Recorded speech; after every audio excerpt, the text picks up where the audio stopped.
मक्खी चूस सेठ और चतुर ब्राह्मण। बहुत समय पहले की बात है। एक गांव में सेठ हरिदास नाम का एक बहुत अमीर व्यापारी रहता था। उसके पास सोने चांदी की कोई कमी नहीं थी।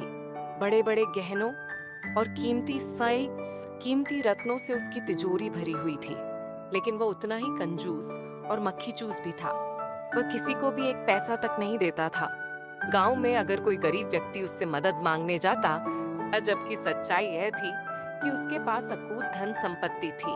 सेठ के नौकर भी उससे बहुत परेशान रहते, क्योंकि वह उन्हें बहुत कम वेतन देता और कभी कोई सुविधा नहीं देता था।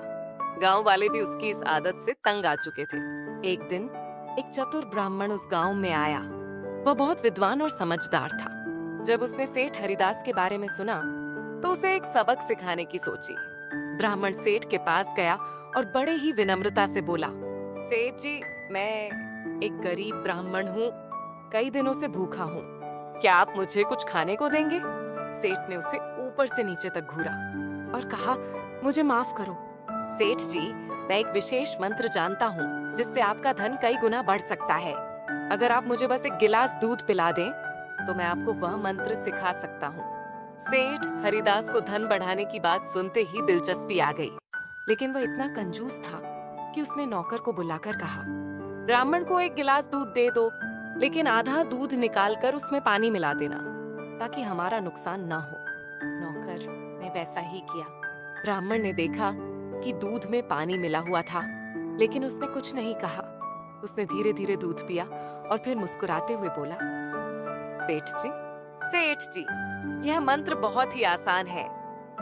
जो व्यक्ति जितना दान करता है उसका धन उतना ही बढ़ता है। सेठ यह सुनकर चौंक गया और बोला, सेठ जी, यही सच्चा मंत्र है। जब आप दूसरों की मदद करेंगे तो लोग आपको सम्मान देंगे, आपके व्यापार को बढ़ावा मिलेगा और आपका धन भी बढ़ेगा।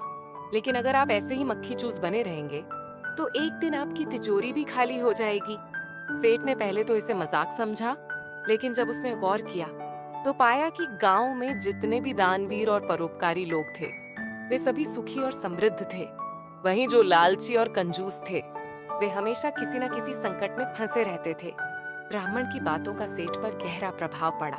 उसने सोचा, अगर मेरा धन दूसरों की मदद करने से बढ़ सकता है तो मुझे ऐसा जरूर करना चाहिए। उस दिन के बाद सेठ ने धीरे धीरे अपनी कंजूसी छोड़नी शुरू की। उसने गांव के गरीबों को दान देना शुरू किया, नौकरों का वेतन बढ़ा दिया और जरूरतमंदों की मदद करने लगा। धीरे धीरे उसका व्यापार भी पहले से ज्यादा फलने फूलने लगा।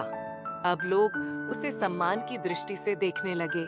सेठ को यह एहसास हुआ कि सच्चा सुख सिर्फ धन इकट्ठा करने में नहीं, बल्कि उसे सही जगह खर्च करने में है। इस प्रकार चतुर ब्राह्मण ने सेठ को एक अनमोल सबक सिखाया, जिससे उसका जीवन बदल गया।